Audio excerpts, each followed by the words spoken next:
It's close, but it's not that close, but it's close.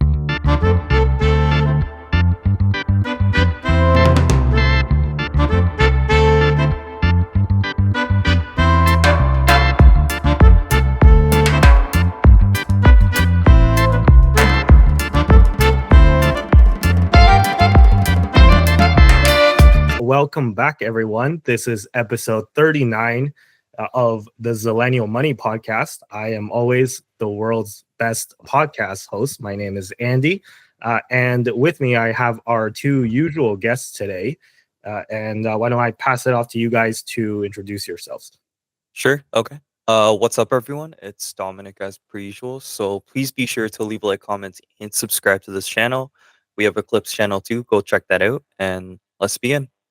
Hey guys, Tristan here. We've got a great show lined up for you today, as always. Lots of political stuff to talk about, and we've got some Tesla taxis in here. So I'll let Andy take it away with the show.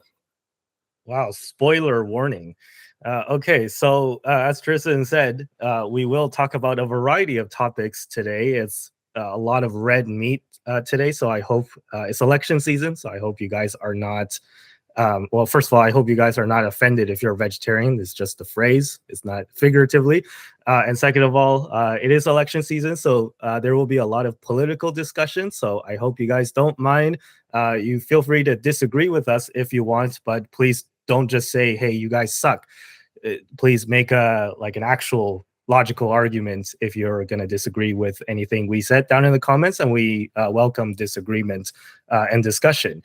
So with that disclaimer out of the way, why don't we jump into today's story? Before we get into the political stuff, I did want to spend some time talking about Tesla and the Robotaxi event that they just had on October 10th. So I'm not sure if you guys, the host Dominic and Tristan, I'm not sure if you guys watched the Robotaxi event, or at least watched clips of it or watched the highlights of what was announced. But I did watch the entire event.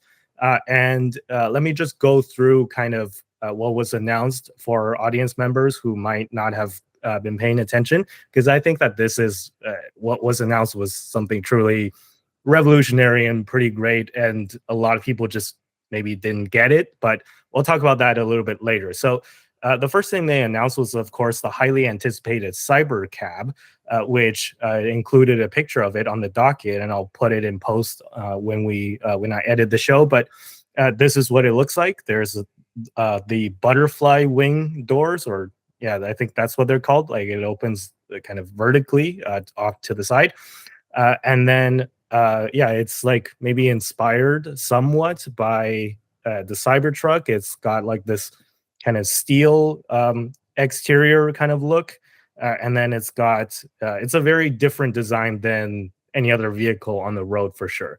And Tesla said they're not gonna paint them, so it's just gonna be kind of the natural kind of metal look.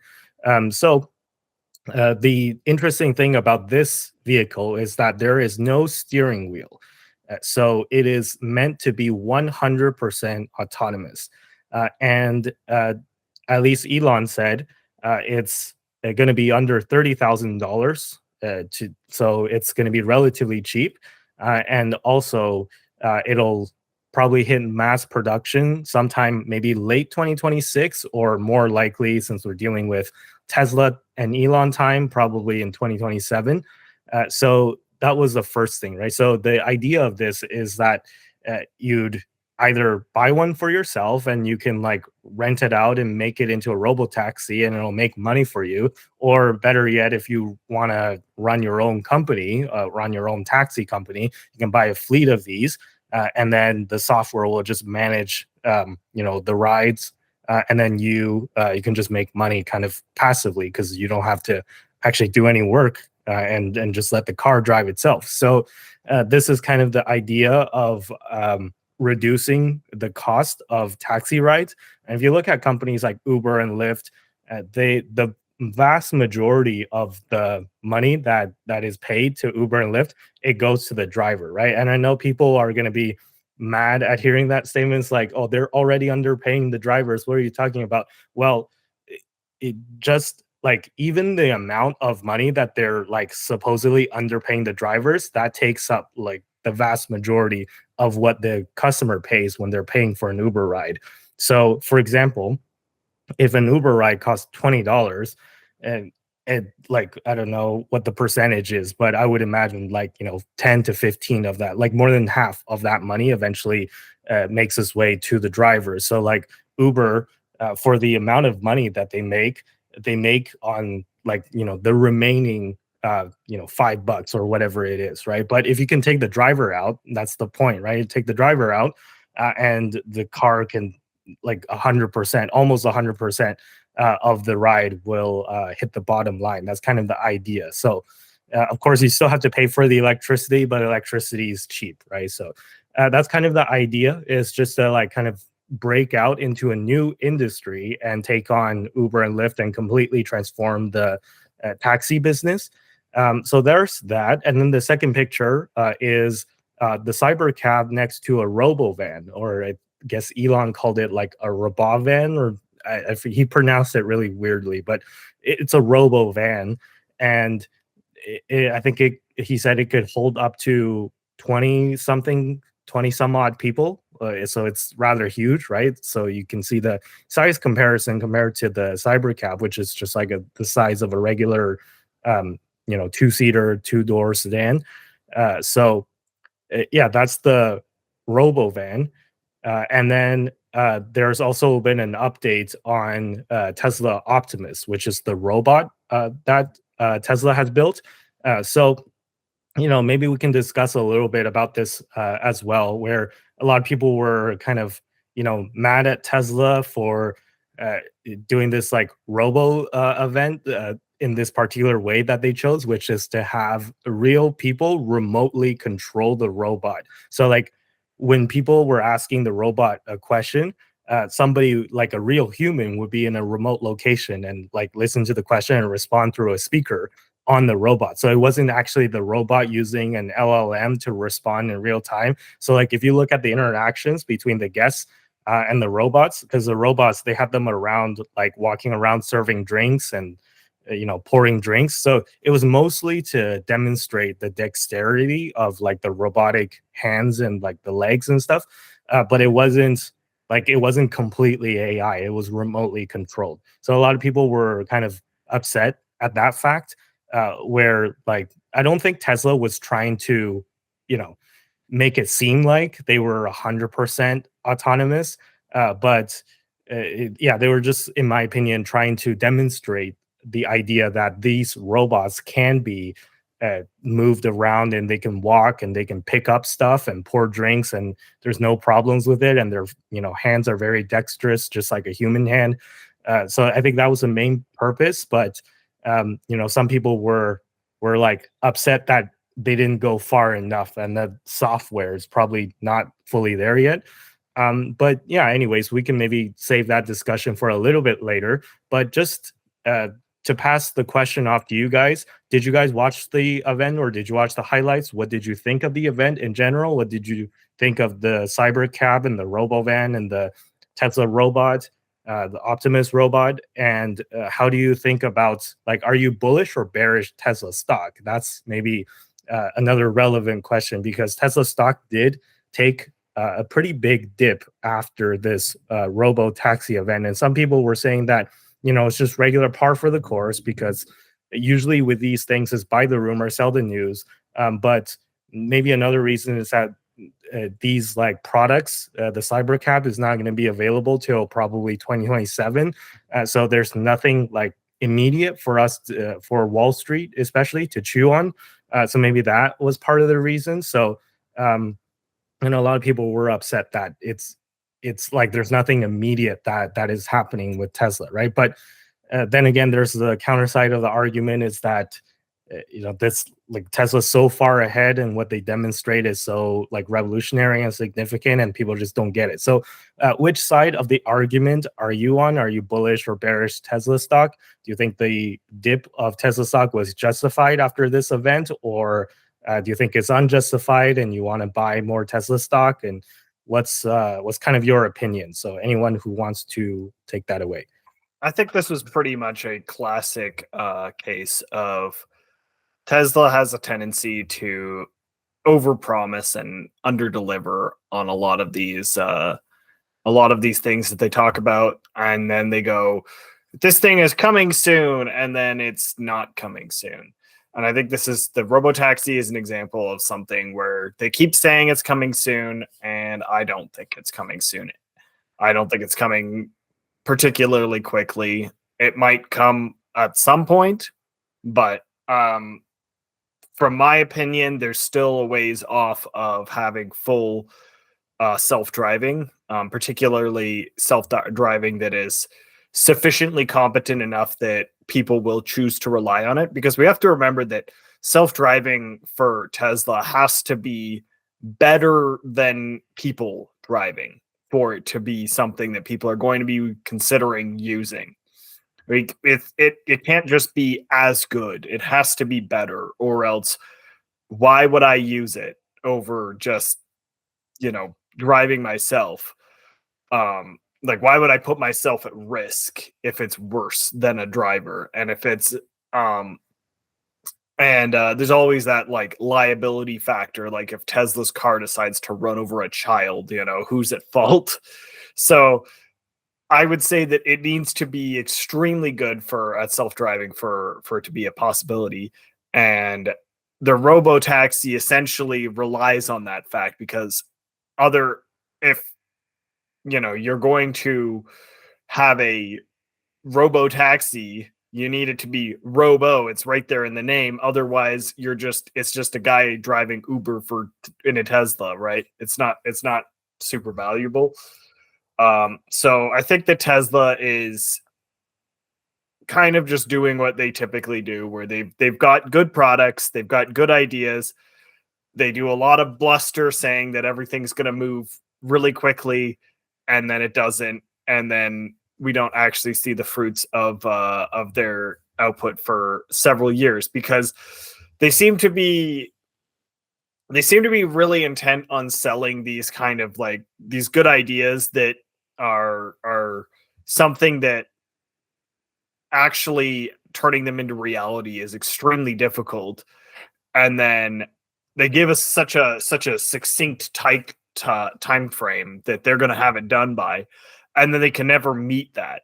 And I understand that they can't meet it, because what they're dealing with is so intense, but in terms of like development, etc. But the fact that they keep kind of being like, oh, it's going to be on the next one. Oh, it's going to be on the next one. And it's just constantly being like, oh, it's going to be on the next one. It's just like, when is it actually going to be here? Right.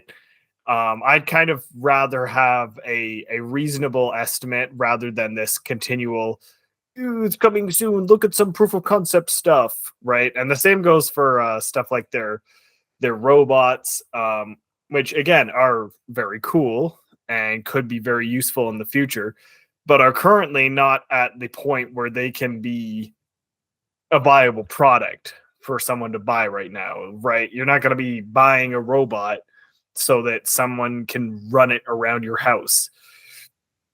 So I think that the reaction from the stock market is pretty much as expected, because I think that the buy the news, sell the rumor. I think that in this, in this, what is it? Sell the news, buy the rumor. Yeah, in this case, this is another classic example of Tesla's being a very good buy the rumor, sell the news kind of company, because of the fact that they have really exciting rumors, and then the actual reality of what they've been capable of doing is always less than what the rumor of what they're capable of doing is.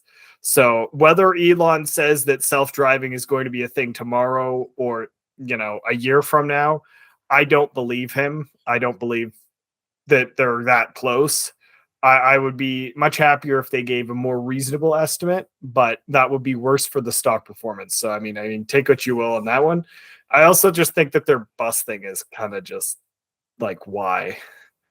It's not. I don't really see the value proposition of their bus, because there are already vehicles like cars where not cars, buses that can use electrical to power them as they drive around in a city.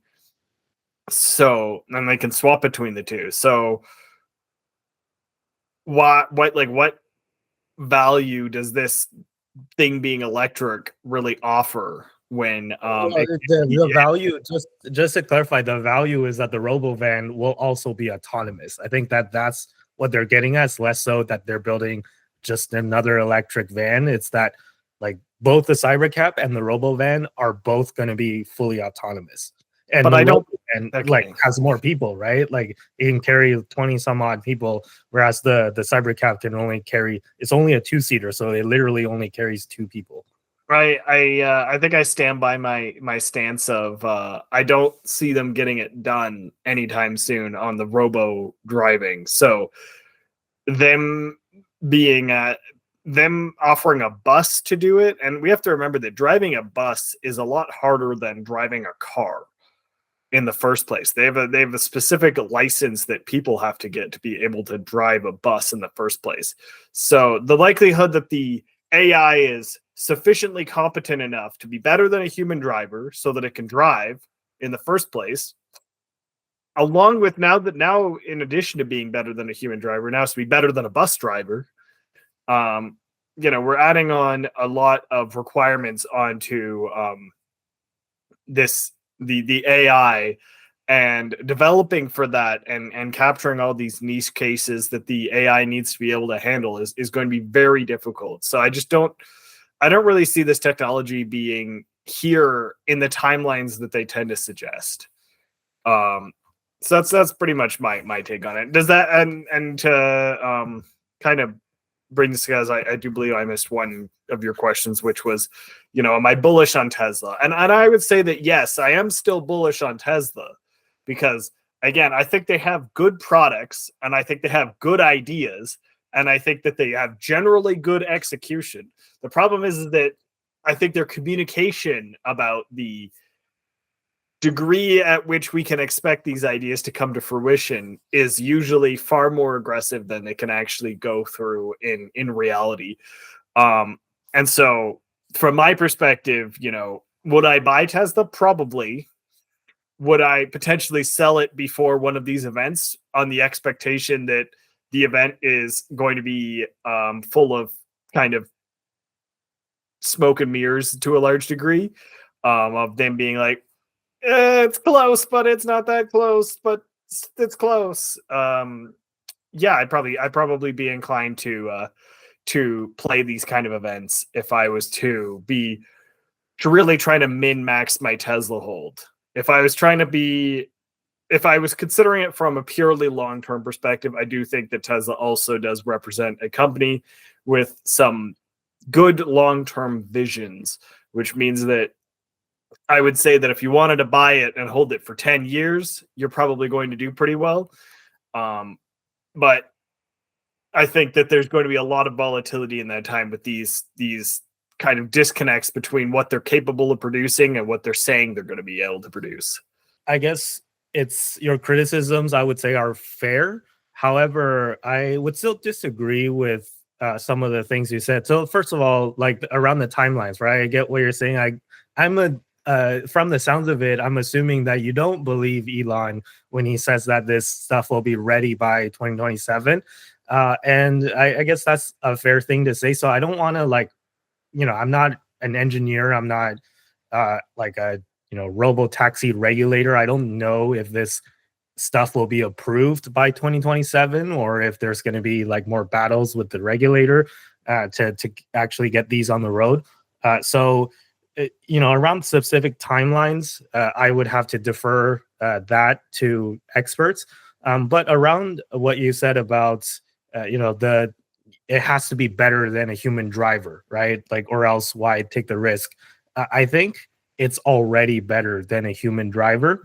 But the issue is that it's not necessarily better than a human driver by enough of a margin. So what do I mean by that? Well, so for instance, if a human driver, let's say, has an accident 1 out of every 1,000 times, right? Or 1 out of every 1,000 drivers on the road per day, or whatever time frame you want to say, has an accident, right? I don't know. I'm just making this statistics up. I don't know what the actual statistic is, but let's just say 1 in 1,000. So 0.1% chance that someone's going to get into an accident in a given area per day.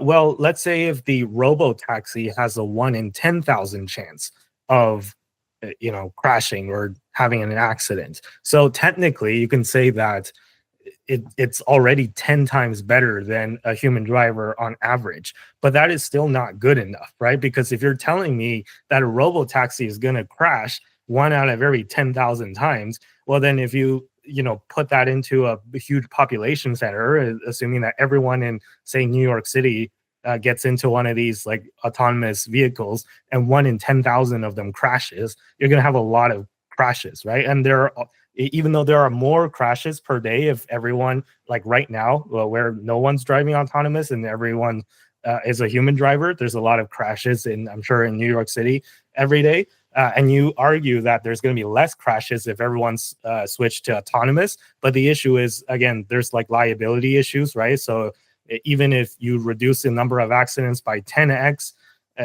if it's all autonomous, who is at fault, right? Is Tesla at fault, or who is the developer who actually wrote the programming at fault? Like this becomes a liability issue, right? So it's not good enough that Tesla is 10 times better than a human driver. Tesla needs to be like, I don't know, 1,000,000 times better than a human driver, or some like ridiculous magnitude better than a human driver, right? And on that, I will agree with you that they're probably not to that level yet. But I would push back on this idea that Tesla autonomous driving is not better than a human driver, because I think it already is, but it's not like better enough by a large enough margin, if that makes sense. Before I forget, just on with regards to it being better than a human driver, I think the big issue with the Tesla versus the human driver comparison is that the Tesla will have to be, well, theoretically, the Tesla is a baseline. Everyone is at the same, like every Tesla driver should be at the same, because like the robot should be the same between everyone. The AI that's running it should be the same between everyone. Like we shouldn't be buying, and I don't think they're going to do this, but we shouldn't be buying like an AI that is a better or a worse driver or something like that, right? There should only be one, right? And that's the expectation. So on that front, I think the big issue with comparing it to a human driver is that you've got a massive range of human drivers, because you'll have terrible ones and you'll have really good ones. So we're comparing like a static value essentially to a range of people who will all be various degrees of good or bad driver. So it's tough to say what actually is like an average driver, right? Because like I when I think about an average driver, maybe I'm thinking of someone who drives similar to how I drive, but maybe I am above average or maybe I'm below average. How am I supposed to gauge what it is? Because a lot of the time we're not driving with other people sufficiently that and evaluating their driving sufficiently that we can come to an idea of like what is actually a good or a bad driver. And the problem with the Tesla is that, as you're saying, like they have to be clearly demonstrably better by a large amount, because otherwise it's going to be compared to the best human drivers, presumably, or like very good human drivers, because no one is like rolling out of bed and being like, whose car I want to get in for my taxi? The worst driver on the road. That's who I want. I want the guy with like 16 crashes. Like that's whose car I want to get in. So everyone's kind of going into it with the expectation of having a good driver involved in this. And so Tesla needs to be that much better of a driver, but across the board, because it's no longer about the average driver. It is the driver. There is one level here, right? I get what you're saying, and it makes sense. But maybe my kind of counter to that is that there's statistics that we can look at of like how the average driver performs, right? So like I get what you're saying with like there is no like what is an average driver, right? But I'm just looking at, let's say, like my example previously, how many accidents happen on a per capita basis in a given area on a certain day, right? Or something like that. And can like Tesla beat that average? I mean, beat that average meaning come in lower, right? Hopefully have less accidents than a given day in a given area. So there's statistics you can look at to like determine whether or not Tesla is safer than an average driver or not. So I think if you look at a lot of the statistics, granted, like you're gonna have to believe Tesla's like data gathering and their level of accuracy on how they gather the data. But if you look at a lot of the data that Elon's publishing out himself, it does appear that Tesla is already safer on average, meaning it causes less accidents than human drivers on average. But yeah, like as I said before, the magnitude has to be like you have to. It's called chasing the nines, right? So like FSD, like full self-driving, has to be 99.999% accurate. Like you have to get like those really smaller nines that are a lot of decimal points behind like the previous nine. So like you have to make it's not good enough for it to be 99.99% accurate. It has to be like 99.999. You have to like go like 8 digits or something to make it really like convincing for regulators to put their stamp of approval on it, right? And I think that Tesla's making big strides on this. Again, we can debate timelines, but I don't want to get too much into it. There was one more point that I wanted to maybe push back on, where I think Tristan, you said earlier, where driving a van is harder than driving like a sedan. So maybe you need a, like for human drivers, you need a special license to drive a vehicle above a certain size, and it's going to be more difficult for the AI to drive a van than it is to drive a sedan. And I think I don't think that that's accurate. I would disagree with you on that, and I would push back on it by saying that if you examine the reason as to why it might be more difficult for a human driver to drive a big van or a big bus instead of a sedan, is because it's just physically bigger, right? And you have to like look at more. You have to be more careful because you have to be more spatially aware, because a lot of things are further away from you, right? Like the furthest extent of where your vehicle stretches is like so far away from where your driver's is sitting on the driver's seat, and you have to be really spatially aware.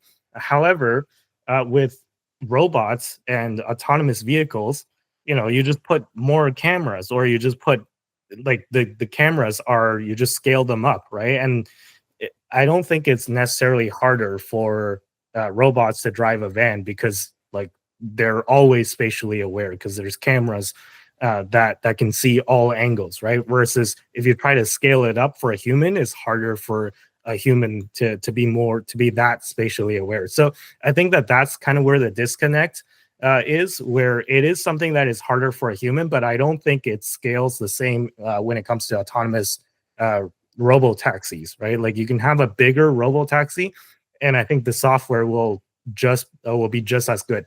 But anyways, yeah, more cameras, more data, more variables is just it's going to be more work for the AI to handle additional data points. Just saying. So there will be some impact. Yeah, I mean, I'm not saying that there won't be any additional impact, but I think it's really easy for computers to scale these types of things. Like it's a lot easier for a computer to scale. Like the example that I give is like, single digit arithmetics versus 3-digit arithmetics, right? If you're trying to add 2 single digit numbers, like the human mind can do it instantly, and a computer can also do it instantly. But for like, if you're trying to add 4 digits or 5 digits together, a computer can still do it instantly, but humans can't do it instantly, or most humans can't. Maybe some can, but that's kind of my point, is that I think the robot, like an AI, is going to scale better at such a task, such as driving, if you already have like the sedan version of the full self-driving ready. But yeah, I mean, I've spoken a lot. Dom, it's finally your turn to give your opinion, so I'll pass the mic to you now for this momentous occasion. Sure, no worries. Yeah, I guess I kind of agree with you, Andy, on like the whole so I guess probably this AI like driving system, autonomous driving is better than like most humans. That could be huge possibilities. I don't know the facts of that, but I think humans in themselves are extremely afraid of innovation. So for this to be successful over in the long run, I think it has to be like way better. And a lot of people have to trust the idea of a robo taxi and like a human not actually driving that. So in some ways, Tesla has to figure out how to overcome that problem in itself, and I'm sure they will over time.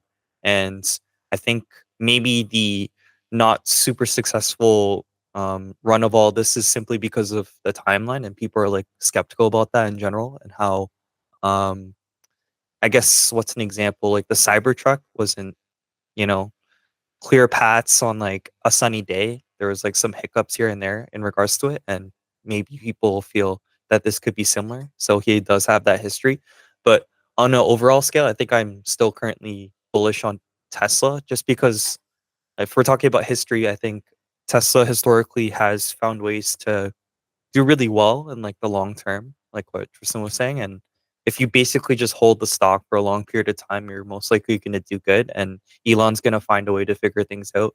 But just because of his also rocky history, people might not like that either. But I think the idea of robo taxing is pretty cool. Would I hop into one myself? Maybe not until like 10 people I know safely do it, but I just probably won't be the first one. I feel like Andy may be the first one to go in, but yeah, count me out. Like, give me a few people and then I'll pop in too. But let me flip this back on you, Dom. Would you trust Waymo, right? Because I know you talked about Waymo in the past. Would you get into a Waymo?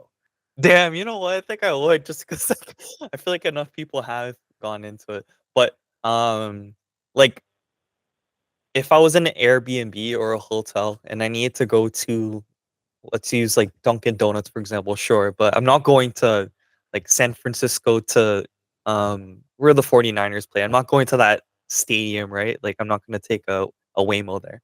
They only offer rides in like the downtown core of San Francisco. I'm not sure if you've or places in LA as well. Like, but it's all in very heavily populated areas. So, I think it's a misconception, I guess you can say, that Waymos are like operating like it's safer to take a Waymo in like, you know, the suburbs and stuff like that, and avoiding like highways and downtown areas. Like actually, like that's not even an option. Like you have to only take Waymos in like those really populated areas, right? And another counterpoint, more people use Tesla FSD right now, just like not the Cybercab, but in their, you know, Model Ys and Model 3s and whatnot every day. Like way more people use Tesla FSD right now and rely on it than Waymo, right? So if you're looking at the sheer amount of people who have tried Waymo versus the people who have tried Tesla FSD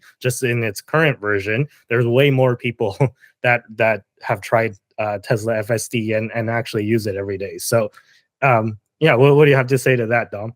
Basically, like the first thing that comes to mind is like boomers, for example. I feel like boomers won't sit with the idea of like autonomous driving as well. Like, even if Tesla is better in theory, I just feel like there's a certain group of people in the world that aren't for innovation, and if you can manage to convince those people, then that's like pretty crazy. Like I think like your boss probably at your company doesn't know how to use like a certain app on, you know, like your phone or something, or like the internet. So if you can convince that group of people to want to use autonomous driving, then I guess you won. But I think we would try it maybe just because we're young. But that's my instant thought of like what you were just responded just now. If we don't have anything else to add, why don't we move on to the next story? And I've reserved the rest of the time for this entire show tonight to discuss some things of the red meat nature. And if you don't know what I'm talking about, I am, of course, talking about the US presidential election, which is coming up in less than 20 days. So the first part of this story comes in two parts, but the first part of the story is I titled it "The Kamala Harris Campaign Collapses." And I know this is going to be a politically kind of charged title, and a lot of people are going to take issue with the way that I've titled this segment of the story. And a lot of people are going to say I'm like super biased and I'm just trying to frame the narrative in a certain way. And I'm, maybe some people think I'm alt-right. But if that's what your initial reaction is, I'm just going to try and recommend that you just take a step back and genuinely evaluate what I'm trying to say, even if you're super pro Kamala Harris, pro the Democrats. I'm not trying to like frame this in one way or another. I'm just genuinely reporting on what I'm seeing. And maybe after this segment, you'll even agree with me that it does seem like she's at least not doing well. So what do I mean specifically, right? So let me give some examples as to what I'm seeing it's going on. So I'm not sure if you guys watched the interview that just happened between Kamala Harris and Bret Baier, I think his name is, who's one of the hosts on Fox News. So this is a kind of a significant thing that she decided to do in the first place, to go on Fox News for an interview, because as or maybe you don't know, but Fox News is one of the kind of only mainstream media sources in the US that can be considered right-leaning. And all the other interviews she's done was with, I think she did one with CBS, and she's been on like CNN and stuff like that. Those are all more left-leaning publications. And the thing with these like, left-leaning publications is that if you watch the previous interviews that she's done, they tend to lob kind of softball questions at her, or at least in my opinions, are softball questions.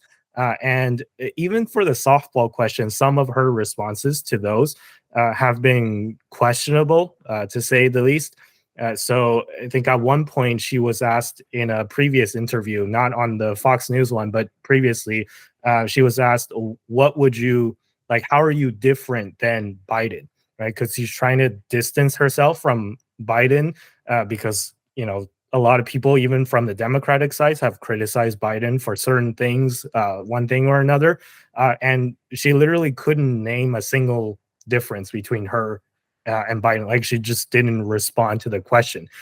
So I think that her agreeing to go on Fox News, first of all, I would say I commend her for this decision, because again, this is what I like about Trump, actually, because like Trump, say what you want about him, but he's willing to go on interviews and these news channels that might be, left leaning, that might be against him, right? So we saw that during the debate where they had the debate on ABC, which is a left leaning publication, and we talked about how clearly biased it was against Trump, right? Because it was more of a 3-on-1 debate rather than a 1-on-1. So I'm glad that Kamala Harris has decided to go on a right-leaning publication just to kind of balance things out. And she got to experience what Trump has been experiencing for a long time, which is what it's like to go into a hostile interview environment and have, the host maybe interrupt her or debate her at times even. So I recommend you guys watch the interview. It's only half an hour, a little bit less than half an hour. So it's not that long. So for our audience members who might not have watched the whole thing, please watch the whole thing if you're at all interested. I think it's very insightful. And yeah, for those of you who at least watch clips, I know you guys have at least watched part of the interview. I wanted to get your genuine thoughts on it, right? So before I pass it off to you guys, let me just kind of explain my thoughts after watching this interview. And I said earlier that I commend her for taking this interview in the first place, but I predicted that it was going to be a disaster for her if she decided to do this, and I believe I was proven correct. So first of all, before, in case you were wondering, how this interview actually went, before even watching the interview, look at this, right? So the first picture that I have on the docket is the Trump War Room, which is an X channel affiliated with, that's owned by and run by the official Donald Trump campaign. And they titled this, they just put the entire unedited interview on their pinned first post on their X page. And the caption is, "Our newest ad just dropped." So in case it was unclear how this interview went, you know, you have that, you have your opponents that are saying that this is literally an ad for us because of how bad it was. And the second picture, like the Michael Scott from The Office, right? This is what a lot of reactions were from the pro Kamala Harris side, I'm sure, right? I don't know this, but this is how I imagined it went. And as for specifics, right? So I'm not going to play the interview just for like copyright reasons, but again, you guys can look it up. But after watching this interview, this is my reaction to it, right? So what I said on Twitter was, I think it's over for Kamala Harris. This election will be a landslide victory, over 300 electoral votes for Trump. During this whole interview, she didn't answer a single question of consequence directly or in a succinct way. Even when she actually provides a real answer eventually, it is only after at least 30 seconds of windup. I think Americans and the whole world, for that matter, whoever watched this interview will perceive her as fake and inauthentic. Imagine Professor Umbridge from Harry Potter running for president, and that's basically Kamala Harris. So again, don't get mad at me. This is my opinion. And again, you guys watch the interview if you disagree with me and see what you take away from it. But the last picture is Polymarket. So we've discussed Polymarket ad nauseum on this show, where it's a different take on just, you know, odds of winning the election other than polls, right? So the polls, I believe, have Harris and Trump still kind of neck and neck, especially in a lot of battleground states, in a lot of swing states. So, you know, on some swing states, Harris is leading by like tiny percentages, and on some other swing states, Trump is winning by tiny percentages. So if you just look at the polls, it seems like it's still on a razor's edge.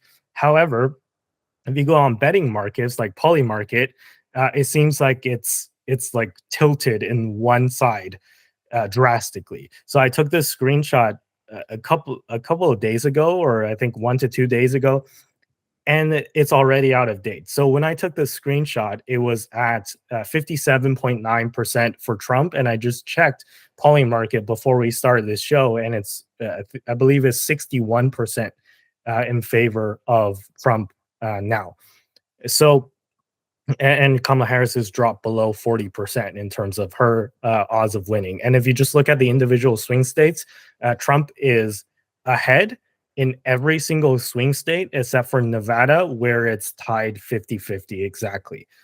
So yeah, that just goes to show what the voters believe, and what, or not what the voters believe, what the prediction people, like where the people on the prediction markets believe, and whether or not it'll actually translate to voters remains to be seen, right? But this is another data point, and just the trend, even if you don't think that the betting markets are accurate, even if you think they're manipulated, you can still see a clear trend in the polls where Kamala Harris's odds or support, I guess you can say, has dropped noticeably, and Trump's support has risen noticeably. So I think that it's very like it.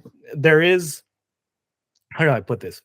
There is a way that you can argue that maybe it's not over, but I think that if you were trying to be objective, I think you'll probably come to the conclusion that Peter Thiel was correct. So we talked about Peter Thiel, the founder of Palantir and PayPal earlier in a previous episode, where Peter Thiel predicted that this election wasn't going to be close, and shortly before the election, one side is just going to collapse, and it was going to be a landslide victory for the other side. So it seems like that prediction is playing out, and I'll leave you to determine exactly which side is collapsing. I think is pretty clear, right? So I think Peter Thiel is going to be correct. and this election might not be that close after all. But that's just kind of my thoughts and my opinions. So now let me pass the question to you guys. So did you guys, first of all, did you guys watch the interview, or at least part of it? What did you think of the interview? And what do you think about Kamala Harris's odds at winning the presidency? Do you think it's as dire as Polymarket is making it to be? Or do you think that it's still kind of razor thin on a knife's edge, as is implied in the mainstream polls? So lots to cover, and I'm excited to hear what you guys think. I think that Kamala's definitely had some not so great interviews, especially recently. And I think that that's going to be cutting into her chances of winning. At the same time, I don't know how many people actually care about the polls sufficiently to really have it make the polls and the interviews sufficiently to make it really have a humongous difference. But I think that it's definitely not looking as good as it was when she kind of announced her candidacy back a few months ago.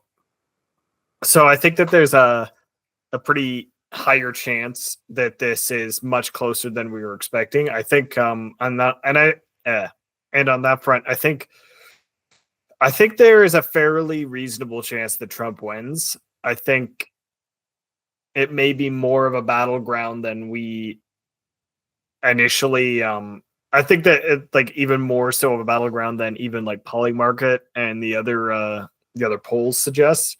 I think it's going to be pretty close, but at the same time, I think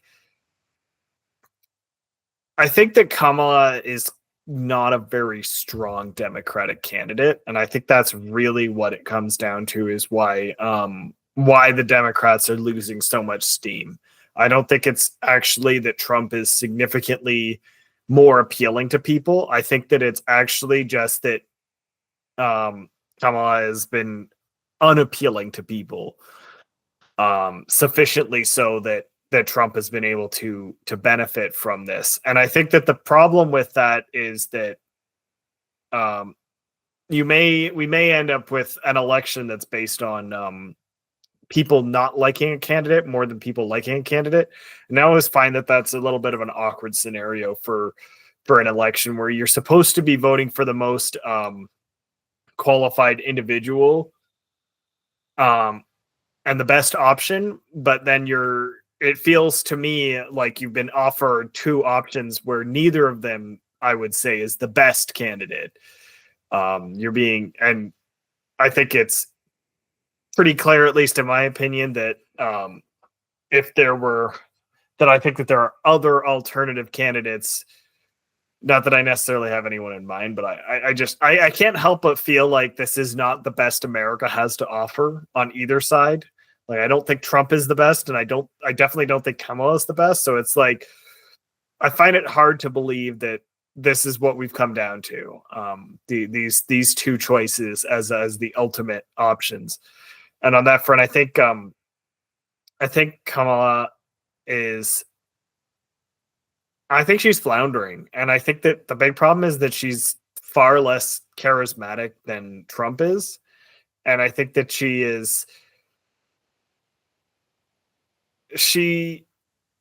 definitely does not seem to know what she's talking about on a lot of topics, and I think that is a turnoff for people. And on that front, I think, and this is probably the just facts in the sense that I don't think Trump necessarily knows what he's talking about all the time either, but I think that Trump does a much better job of projecting that he knows what he's talking about, at least to a certain degree. Whereas I feel like Kamala often comes off as just very politician, very I'm going to speak circles around the question until you forget what the question was a lot of the time. And on that front, I feel like there was definitely some of that happening in the interview with Fox. That being said, I also think that the interviewer from Fox was very intent on arguing with her a lot of the time, or or not letting her finish on all her points. And I think that is probably not 100% fair on that front. I think that it really, when it really comes down to it, like we should at least hear her out, even if what she says is not something we want to hear. I think we should let her finish. So I did find that you know, a bit frustrating, but I think that this is going to be another instance of if I think this is just a very much a classic instance of the Democrats doing what the Democrats keep seeming to do, which is lose elections. I don't think we've had a string of Republicans and Trump winning elections per se. And I know that Biden won the last one, but it was close. And Biden was pretty much the only option they had that could give a fight to Trump at that point. Besides maybe like Bernie, but the Democrats are never going to let him get in there. So I think on that front, I think the Democrats have seemingly, basically since Obama, have been doing a great job of picking extremely bad candidates.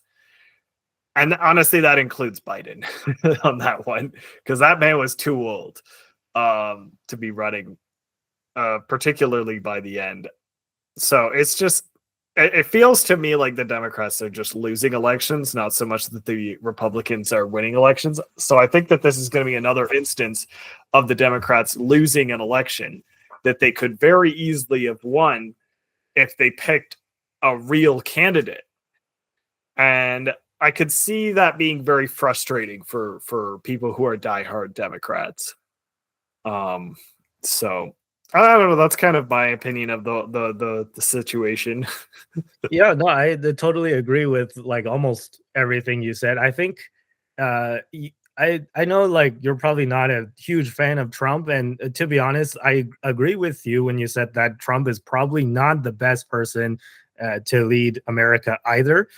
But I think we should also give Trump some credit for, just managing the economy, managing geopolitics when he was the president for 4 years. And we had no new wars, and we had, and by we, I mean America, but like, even though I'm Canadian, but I'm just saying we, as in maybe the collective West as a whole, America has performed like economically really well when Trump was in charge, right? And I know that people who are really pro-Democrat and pro-Kamala would be like, hey, like, look at the stock market. It's gone up so much under Joe Biden. And look at like the employment reports, right? Unemployment spiked up a little, but now it's going back down. And, the GDP is still growing. But I think that if you just ask people, like everyday Americans, if you just actually go on the ground and ask people just a simple question of whether they felt they were doing financially better under Trump or under Biden and Harris, I think that most people would say that they were doing better under Trump. Now, I don't know if there's where the disconnect comes from, where on paper it looks like the stock market has done better under Biden and the GDP numbers look better under Biden, but it's not reflecting in the everyday working class for some reason. So, I don't want to get too deep into that, but I'm just telling you what I'm seeing and what I'm hearing, right? And what I'm seeing is that for when you contrast Biden versus Trump's economy, people prefer the Trump economy. And this is what I was saying, how I was kind of frustrated where Trump was not like hitting this point enough, in my opinion, right? So during the debate, he went on this like, aggressive rant about people eating cats. I think he totally missed the mark on that. He should have hammered on one simple point, which Kamala or Biden, either of them, have no response to, right? Like he should have just got up on stage, Trump, and been like, look, I'm just going to ask you a simple question. Were you better off when I was president, or are you better off now after 3.5 years of Biden? And I think if he just kind of just hammered that point a lot, then there's no response. There's nothing that Kamala Harris or Biden can say, right? Because he's just literally asking a question and getting the American people to reflect upon their situation. So I think that that's the major reason why people are kind of starting to wake up and starting to kind of feel that maybe it's time to bring Trump back, right? And again, like I agree with Tristan when you said that this was definitely the Democrats' election to lose, and unfortunately, because they decided to go down this route of putting up these career bureaucrats, these career politicians. Biden and Kamala Harris are both just the stereotypical career politician, and especially Kamala, she you know waltz around and dances around questions and has a 30-second wind up before every single question, before every single answer. And she's just kind of very clearly hoping that you forgot the original question, so that she doesn't have to respond to the original question. And I think that the American people are going to reject that. But yeah, anyways, the second part of the story, we'll speak about maybe specific policies as to what went wrong with Kamala. But before I move on, I've spoken for a long time. I want to pass it to Dom, who I'm sure is dying to speak. So, yeah, what are your thoughts on this whole issue? Yeah, so I had a chance to watch it. I had a bit of time yesterday, and like to be honest, I did watch it with 2.0 speed, but got the whole gist of the whole situation. At first and foremost, I felt like yeah, Fox definitely seems like a right biased news network, and they were hammering in on the questions. They weren't letting her speak and stuff.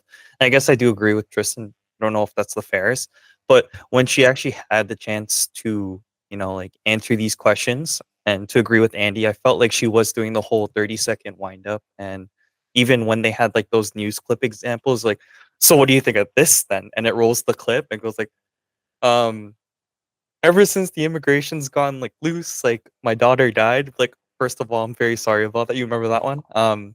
Basically, she was like dodging around it and stuff. And I think I remember another point where she was like, "Oh, I totally agree with like what Biden's doing in it and like his policies and things like this." And then like she had to switch it up. Oh no, as just for a matter of fact, like I don't completely agree. I will change, but I feel like that's just like a front facing excuse. And she was doing the whole like 30-second wind up thing, and then trying to figure out like how to like work out of this, or like what you were saying too, just for you to like forget. And I think what I'm trying to say, I'm like dancing around here, is I don't know if the American people would so much as to agree with that, like what you were saying too, Andy. And yeah, fact of the matter is this interview is super um like pressing on her, and I don't think she like successfully like handled the heat. So I think in the end it was her demise, and I don't even know why she agreed with the interview in the first place, but she did. God knows why. But yeah, after this I don't think it looks too good for her, and we can only wait and see what happens in the final election. So yeah.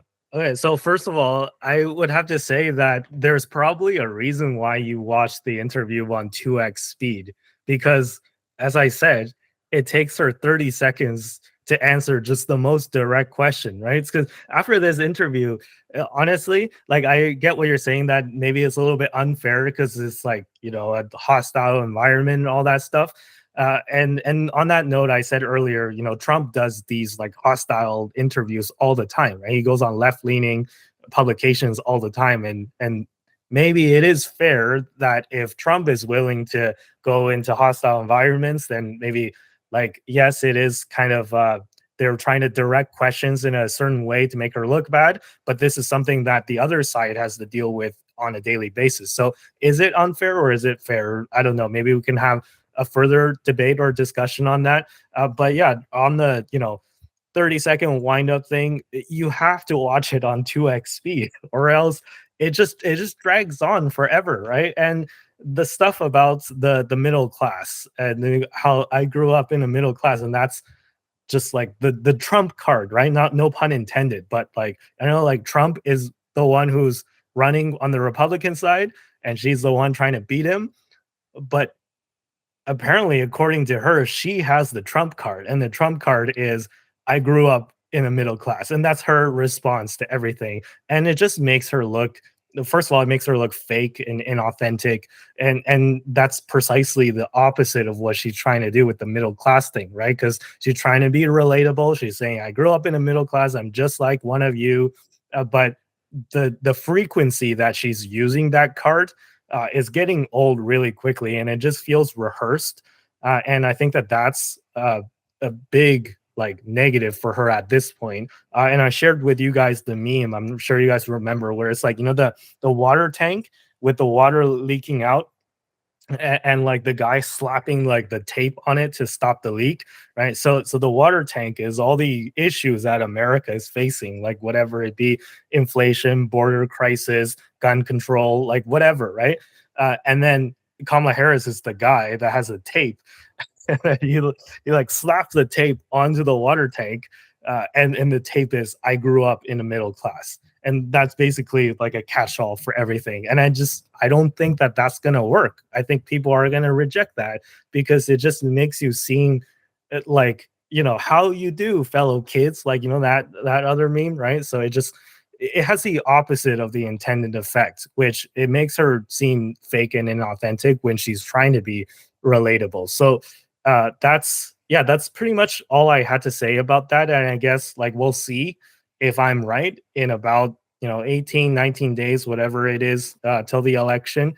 But yeah, if you guys don't have anything else to add, let's move on to the final part of the story, which actually is still related to the first thing that we to the previous part that we talked about, which is I want to delve a little bit deeper into examining why she's slipping in the polls and on Polymarket and all this stuff. So I know we touched upon a lot of that already, but let me just kind of share just one example of why I think America is going to reject her, and just basically whatever she's doing, it's not going to work, and she's making a lot of mistakes.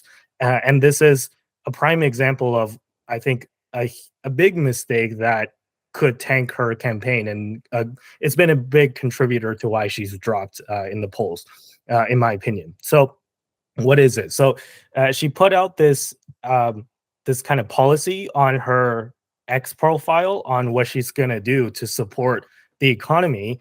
And let me just read you some of the points from the actual policy proposal, right? I didn't Photoshop this. I didn't manipulate this. This is legit, word for word, what she said and what she posted on her own X profile, right? I didn't make her do this. Nobody made her do this. Apparently, she did this all by herself. So, first of all, like she's come out in support of digital assets and cryptocurrencies, where the Biden-Harris administration, they appointed Gary Gensler, and they've been super hostile to cryptocurrency all this time. But apparently now she's trying to pivot and support cryptocurrency. But I don't think it's going to work, because even when she proposes policies that support cryptocurrency, look how she's phrasing it, right? So her policy proposal is she wants to protect cryptocurrency investments so that Black men who make them know that their money is safe. So first of all, like, why only Black men? What about Black women? Or what about like people of any race, right? Because America is a very diverse country. What if you're white? What if you're Asian, right? What about me? I'm Asian, so I guess I don't get to like be protected by whatever policy that Kamala Harris is proposing. If I was American, of course I'm not, but if I was an American, I guess this would not apply to me, right? So that's the first thing already. Is like a little bit eyebrow raising, right? And then another part is legalize recreational marijuana, which, you know, I'm supportive of that position, by the way, right? And I think that that's maybe one thing that's good that Trudeau did in Canada, which is to legalize recreational weed. But look at what she says next, right? She wants to legalize recreational marijuana and create opportunities for Black Americans to succeed in this new industry. Again, why only Black Americans, right? Does people of any other race in America not deserve to find success in this new industry? Is she not going to help any other race? Is she only helping Black Americans, right? And this is a post by Jason from the All In podcast. And I always say that we're kind of the All In the Canadian All In podcast, and there's an equivalent personality to every one of the hosts. That's the equivalent on this show. And maybe I'll pass the question to you first, Tristan, because you're the personality equivalent of Jason Calacanis from All In. But Jason, he's more left leaning than a lot of the other hosts, and even he's kind of, I feel like he's at the very least not going to vote for Kamala Harris. I don't know if he'll go as far as actually voting for Trump, and he hasn't said what he's going to do, but even he's kind of raising an eyebrow at a lot of the stuff that Kamala Harris is doing. So he basically, these two screenshots that I just shared, he just kind of recropped them and then tweeted. And what he said was, hey, if you're a Black man, is this insulting, right? So the implication is that if you're Black, then you need the government to kind of step in and help you protect you from cryptocurrency investments, because apparently, like, if you're Black, then you don't know what you're doing, and like you need the government to kind of pamper you and protect you. And with the marijuana thing, it's like, yeah, again, like, why are you targeting like this towards Black people? Are you saying that Black people they smoke a lot and they want to they're like committing crimes after smoking marijuana, whatever like the implication is, right? I think that there's like kind of a tone that is, some people can perceive as insulting. And I'm not just like, of course I'm not Black, so maybe you can argue it's not my place to say it, but I have seen a lot of comments from people on Twitter who, I guess, from their profile picture, they appear to be Black and they claim to be Black, and they say, hey, like, I am Black and I find this insulting. So I think that this is kind of backfiring on Kamala a lot. And by the way, here's the full picture of the full policy. And I just took the two kind of maybe ones that stick out the most, but this is kind of the whole policy that she posted. So I also responded to this on X, where I said this, I'm not a legal expert, but in my opinion, this has to be unconstitutional, right? You can't just have like a government program that benefits one race, especially this is for one gender too. It's not just Black people. It's specifically targeted towards Black men. So I believe that this would be unconstitutional. I don't know if you guys have more insights to it, but I don't think you can just make a policy that benefits one gender and one race, like specifically. So anyways, this is just one example of what I think the Kamala Harris campaign is doing wrong, and it's kind of patronizing, and it's going to alienate more people than it attracts, because people are going to see right through this, right? It's like, if you're Black, I'm going to give you all these benefits, so vote for me, right? It's just very blatantly pandering, and I don't think it's going to work, and I think that people are going to reject this. So yeah, anyways, this is my opinion, so I'm going to give you guys an opportunity to respond to everything I said. Alternatively, you guys can also bring up other stuff that's not maybe related to what I'm talking about, but related to the topic of what you think, what mistakes the Democrats are making specifically. So mine, like me bringing this up, was just one example, but if you have any other examples of why you think the Democrats are dropping in the polls and what mistakes they're making, please feel free to bring those up as well. So yeah, I said I'll pass it to Tristan first, right? So feel free to take it away. Yeah, I think it's some kind of weird takes going on from them. I don't know why these statements needed to be explicitly for Black men. It just seems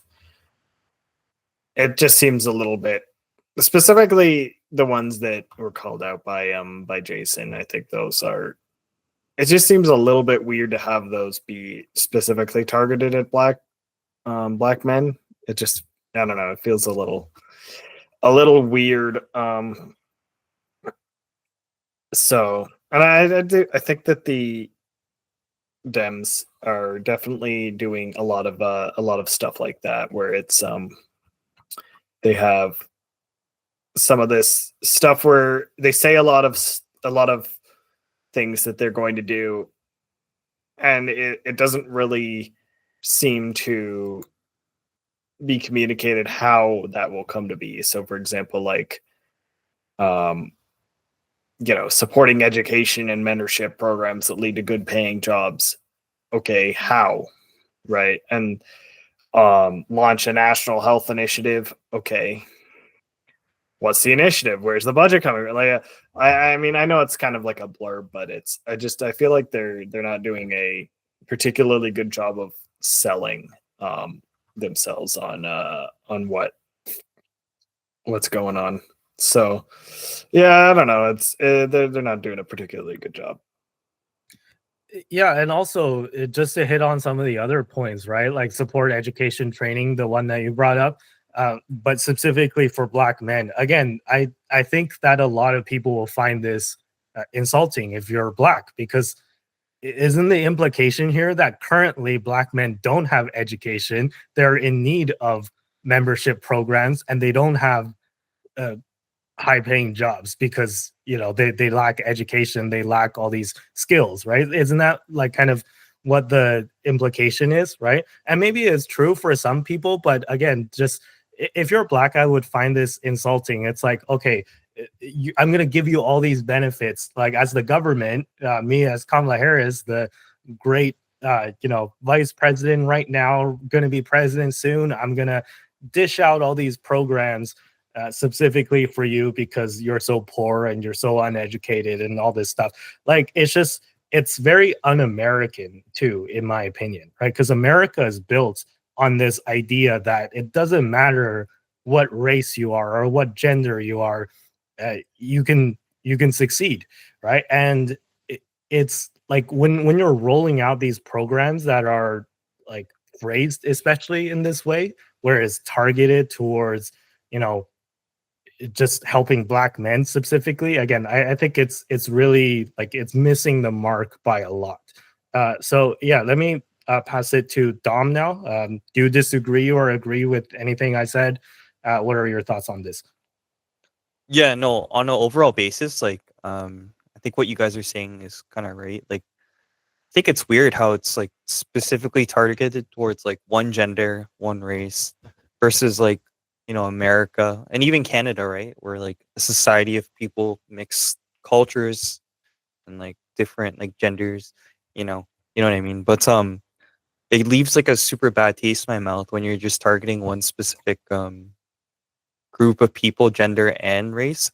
So like what about the other sets of people? Like what about what does it entail for those people too? So I think this wasn't a really good play on her part, and it could leave a super bad taste in people's mouths, just like ours. So I think she may have taken an L on this approach. Yeah, agreed. And maybe we'll wrap it up soon, but maybe one last thing. I think Tristan, you brought up earlier where you said that the Dems were making a lot of mistakes. So I wanted to ask you that question again. Besides, maybe this is one example. I think you agreed that this thing with the helping opportunities for Black men, I think it's kind of missing the mark, because it's like really weird how they phrased and made this up. But do you think there's other policies that the Dems are missing the mark, or what could the Dems do better, right? Like what would you do to kind of maybe try and save this campaign from completely collapsing before election day if you were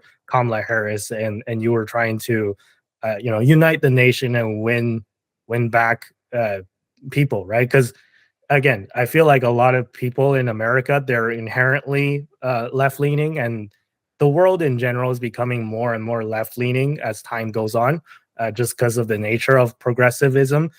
But we're finding that a lot of nations are actually rejecting progressivism because the left-leaning major parties and political movements are kind of straying from the original mission, right? So what else do you think the Dems are really doing wrong, and What are some examples of their mistakes, and what would you do to kind of help rectify it? I think the Dems have picked bad candidates, and I think that the Dems have gone into this with. I don't think they've been particularly prepared for the campaign. I think they've gone into it very half-baked with an expectation of running one candidate and then pivoting very aggressively to a different candidate. So already that was going to be a problem. And then they've also chosen a candidate who's not particularly great at public speaking, I would say. So that's not going to win them any favors. And I think that I don't think they're set up in a great spot to have a ton of success in this election because of those factors. I think those are the biggest pieces that are causing them problems, because I think people tend to vote based more so on their opinion of the leader rather than anything else. And maybe their general leanings, but I don't think Kamala's really convincing many people that she is the best leader. And especially some of these interviews that she's been going on, I don't think have been winning her many favors. I think that there's been a lot of instances of her kind of meandering around, and honestly, I think that's part of just her being not a very good public speaker, and I don't think she's very quick on her feet. Where I think a lot of other folks are more charismatic and quick on their feet. So, yeah, I think it's a whole shebang. Did you see that video where it's like it accidentally showed her using a teleprompter at a town hall? And so like a town hall is supposed to be more of a casual environment and is supposed to be unscripted. But then they accidentally like panned the camera too far and it showed her just like reading off of a teleprompter. I think, yeah, like same criticism for Joe Biden actually, but maybe Joe Biden has an excuse because he's super old, and we can maybe forgive him for not being able to think on his feet because he's just like, he's what, 80 something now, right? So yeah, but with Kamala Harris is like she's supposed to be the candidate that replaced Joe Biden because Joe Biden was too old. So the implication is that she's young enough and quick enough and like quick-witted enough to be able to answer questions on the spot, and she just hasn't stepped up to it. So yeah, I think there's a lot of issues with the Democratic ticket this election, and for that reason, I think Trump is going to win. And I agree with Peter Thiel. I don't think it's going to be relatively close at all. I think it's probably going to be a landslide victory. I think Trump is going to win Pennsylvania and at least one of two out of Wisconsin and Michigan, and just that alone, I think will put him at or near 300 electoral votes. So yeah, anyways, Dom, do you have anything you wanted to add further? No? Okay, so if you guys don't have anything else to add, why don't we wrap up the show right here? It's been a great show, and I'm excited for the election, and maybe we'll do an election day special for the one right before the election. I know that Thursday, that is the last Thursday before the election, is actually Halloween. So I don't know if you guys want to do the show on Halloween night. Maybe we can move that to another day, but I definitely would like to do an pre-election day special episode where we talk about even more red meat related topics. But yeah, anyways, we'll talk about that later, but let me pass it to Dom for the outro. All right. So I hope you guys enjoyed today's podcast. Please be sure to leave a like, comment, and subscribe to this channel, as well as our Clips channel too as well. And with that being said, peace out. Have a good one. Thanks for watching. See you next time.